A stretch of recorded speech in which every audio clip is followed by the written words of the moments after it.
Hola, Altubers. Hoy toca sesión de cine y toca sesión de cine porque uno de nuestros comunicantes habituales nos pedía hace unos días que dedicáramos unos minutos a uno de los genios del séptimo arte, Federico Fellini, aprovechando que en 2020 se cumplían 100 años de su nacimiento.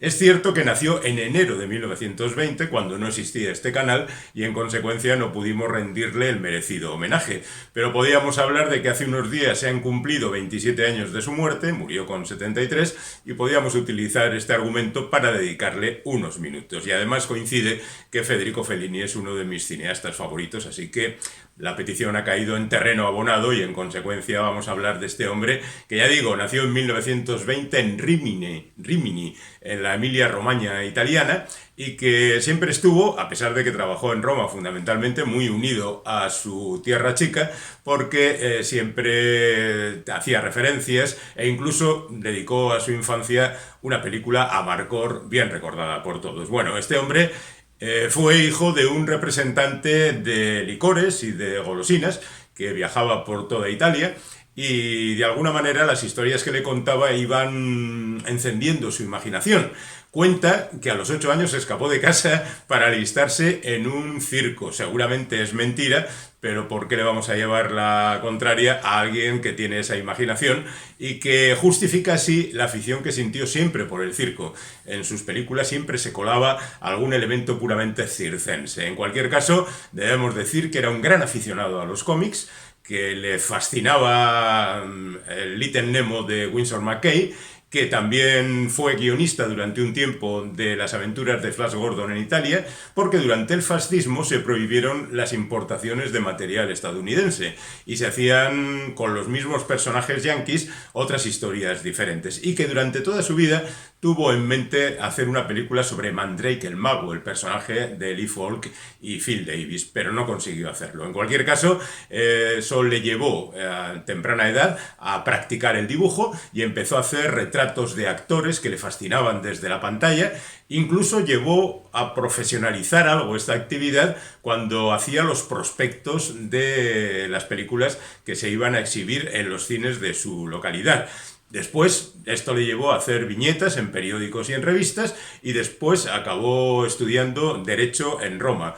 Se hizo periodista, ya se sabe, por el antiguo método de entrar en una redacción e ir creciendo poco a poco, y después trabajó en la radio, donde conoció a Giulietta Masina, que después sería su esposa y su musa durante tanto tiempo, independientemente de algunos rifirrafes románticos que sostuvo por ahí. En cualquier caso, también conoció a gente como Alberto Sordi o Marcello Mastroianni, que era amigo de Giulietta, con los que trabajaría luego muy intensamente a lo largo de toda su carrera. Le contrataron para hacer esos carteles gigantes que anunciaban las películas en los cines, y entró en el teatro a trabajar y a escribir guiones, y poco a poco fue creciendo en su trabajo como guionista, y al mismo tiempo montó una tienda para hacer caricaturas. Es decir, que cualquier viandante pasaba por allí y decía que me hagan una caricatura. Entraba y Federico te hacía una caricatura, mediante el pago conveniente te la podías llevar tranquilamente.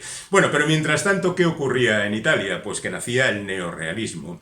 Y el neorrealismo es un movimiento que contaba las penurias de la gente normal después de la Segunda Guerra Mundial. Empieza con Rossellini, más o menos, aunque Roma Città Aperta es una película que no encaja exactamente con el neorrealismo, porque cuenta todavía historias de la guerra, pero después sigue con De Sica, con Visconti, con Latuada, con un montón de directores y un montón de guionistas, entre los que están Suso Cecchi D'Amico o Cesare Sabatini, que son dos de los guionistas más importantes de esta época. Y ahí está, mientras tanto, nuestro héroe trabajando a la sombra de Rossellini, por ejemplo, con el que hace de ayudante de dirección en la mencionada Roma Ciudad Abierta, o en Paisà y en otras películas, y trabaja con Alberto Latuada en una de las películas de este hombre. Y eso le lleva, en el año 1950, a dirigir una película en connivencia con el propio Alberto Latuada. Se titula Luces de Variedades y es una crónica divertida, emocionante, verdaderamente atractiva, de la gente que sobrevivía en los teatrillos de aquel entonces, sorteando la penuria y el hambre y viviendo de manera, digamos, sobreviviendo a las malas condiciones de la época, pero con cierta alegría de la vida y con ganas de salir adelante. Es una película preciosa, deliciosa y no exenta de crítica, por supuesto. Y eso le llevaría después a hacer El Jeque Blanco, que ya es una película mucho más importante, es la primera que hace en solitario y comienza con ella la carrera de Federico Fellini.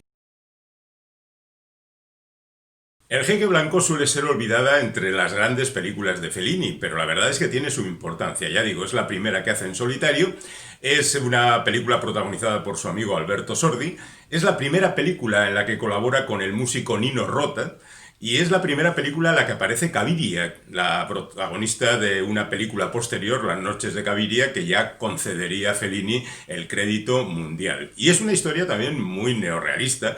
Es la historia de una pareja que se casan, que va a Roma, y ella está fascinada por la figura de un actor de comedias. En la época del fascismo, en Italia se hacían muchas comedias llamadas de teléfonos blancos.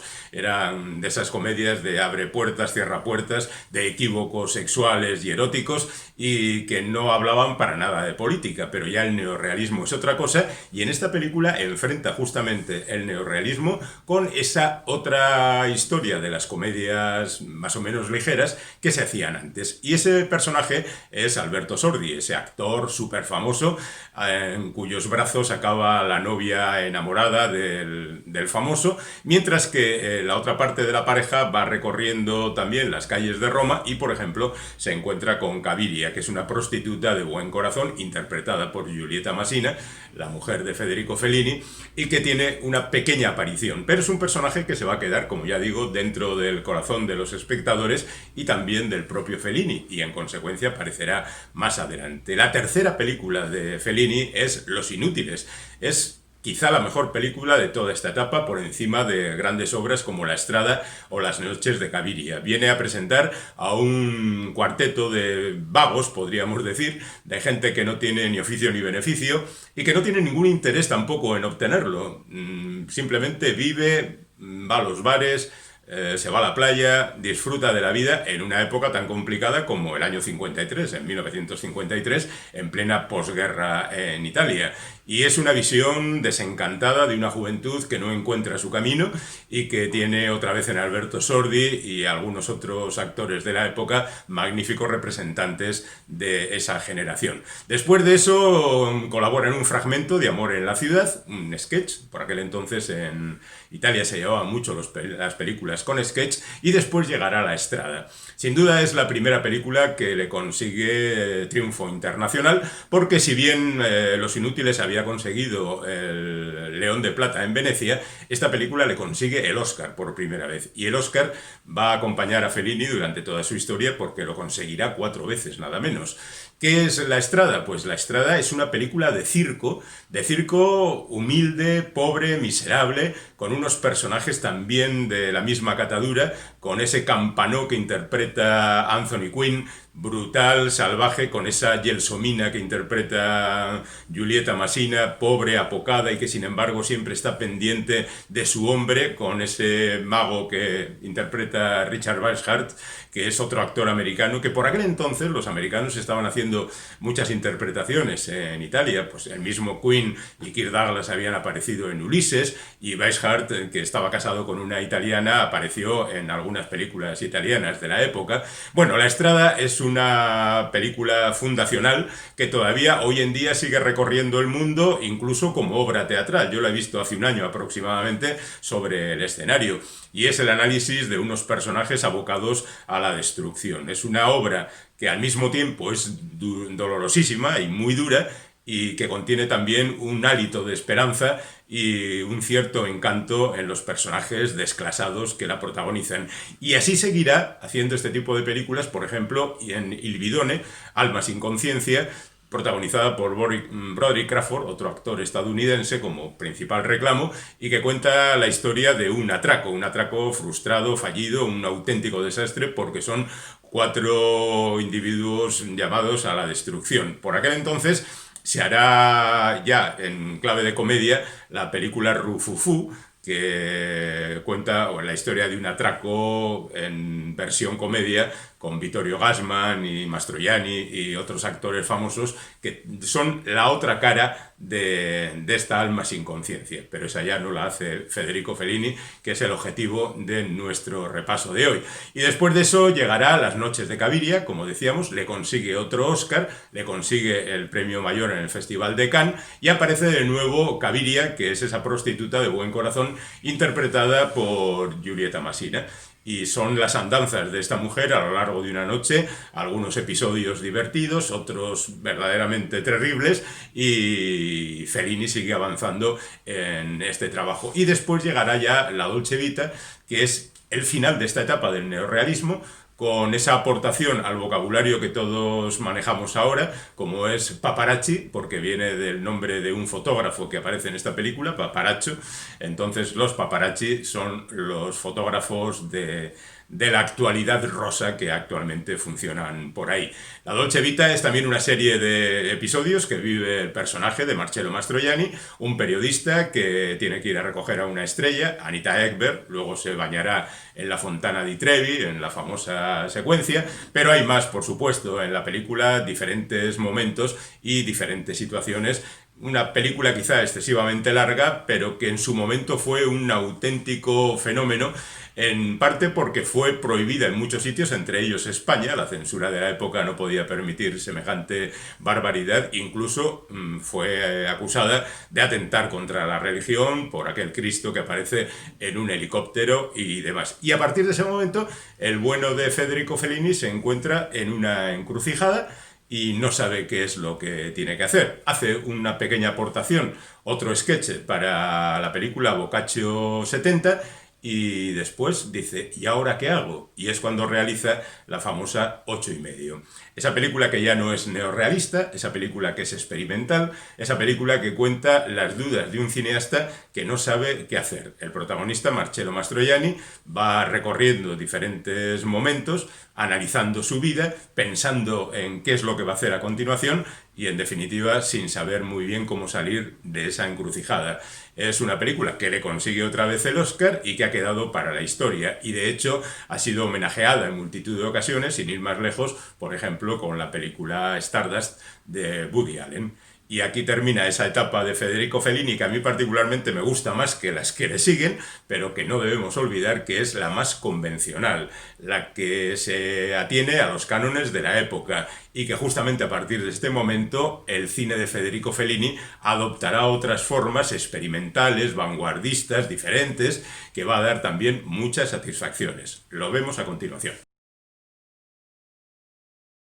La siguiente película que hace Federico Fellini es Giulietta de los Espíritus, un absoluto delirio donde pierde absolutamente toda la relación con su cine anterior y parece que se dirige a un cine diferente, y de hecho lo hace.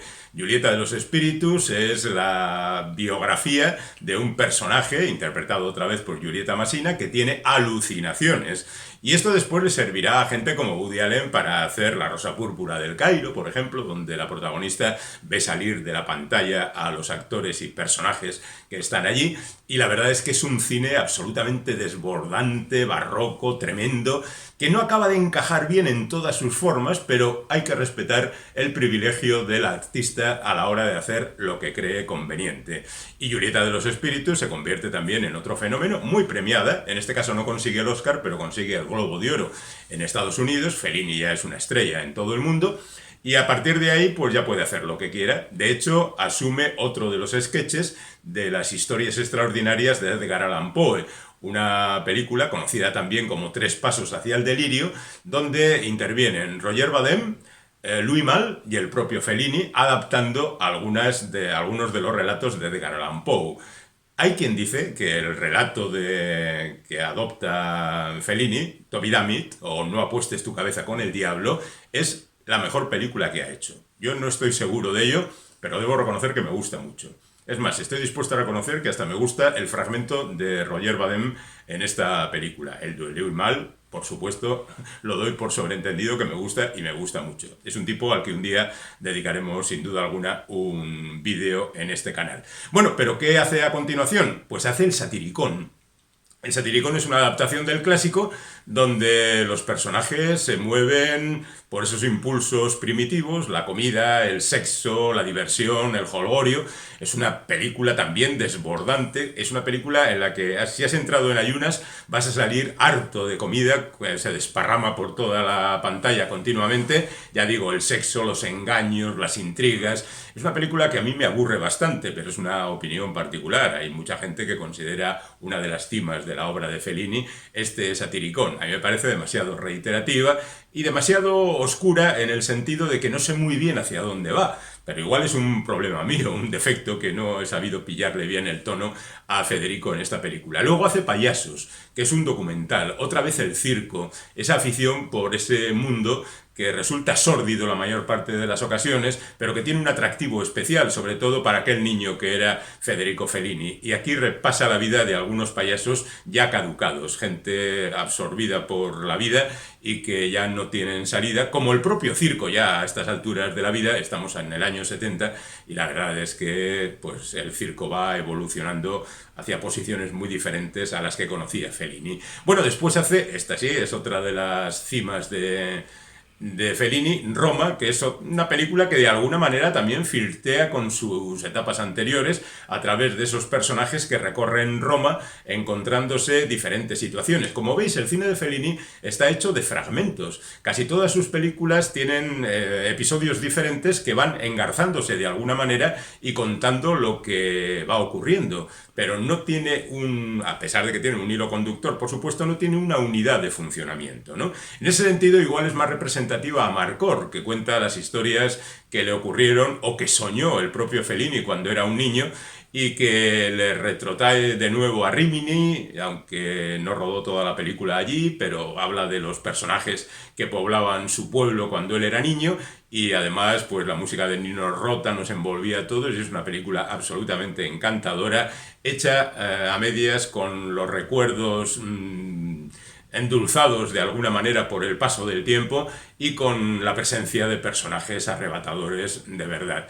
La película consiguió el Oscar y, bueno, como sabéis, Amarcord significa en el dialecto de la zona yo recuerdo, y eso es lo que recuerda Fellini. A continuación hace Casanova con Donald Sutherland de protagonista y otra vez aparece ese cine exuberante y ese personaje pasado de vueltas que es Casanova le viene muy bien a Federico Fellini. Después Ensayo de orquesta, que es una película mucho más íntima. A mí me gusta mucho esta película de Fellini, con los personajes de una orquesta que tienen que hacer un ensayo y después el consiguiente concierto, y donde salen a la luz las cosas que cada uno de ellos lleva en su interior. Después llegaríamos, y ya estamos en el año 80, a La ciudad de las mujeres, que es curioso porque en esta película no pone la música Nino Rota, sino Luis Enrique Bacalov.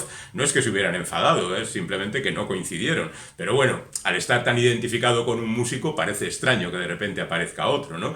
Bueno, La ciudad de las mujeres es un ensueño también de un personaje que cree que está en el paraíso porque todas las mujeres de esa ciudad de alguna manera caen más o menos rendidas en sus brazos. Quizá es un sueño infantil o juvenil del propio Fellini.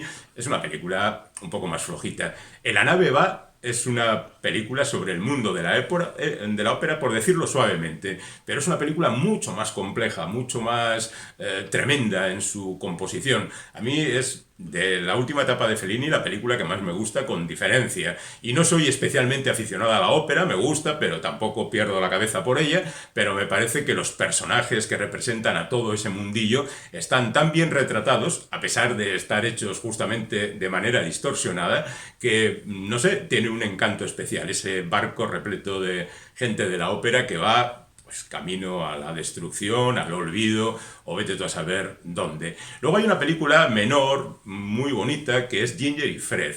El colega Fellini siempre ha despotricado contra la televisión y de manera muy particular contra los anuncios que interrumpían sus películas. Bueno, todas las películas, pero en particular sus películas. Eso era algo que no lo soportaba. Él decía que una película tiene una unidad, él que las hacía por episodios, y que hay que mantenerla y que no debe ser interrumpida por ninguna cosa, sea en el cine o sea en la televisión. Y aquí hizo una película sobre la televisión, sobre Ginger y Fred, que no son Ginger Rogers y Fred Fred Astaire, sino Marcello Mastroianni y Giulietta Masina, una pareja de baile como Ginger y Fred, que ya está en la decadencia y que le llaman a televisión para que hagan pues casi su última actuación. Es también un repaso a las vidas de estos personajes entre la ternura y cierto incluso desprecio por el mundo que les rodea y que les va arrumbando de esa manera terrible. No es una gran película, pero es una película muy hermosa, muy bonita, muy de disfrutar.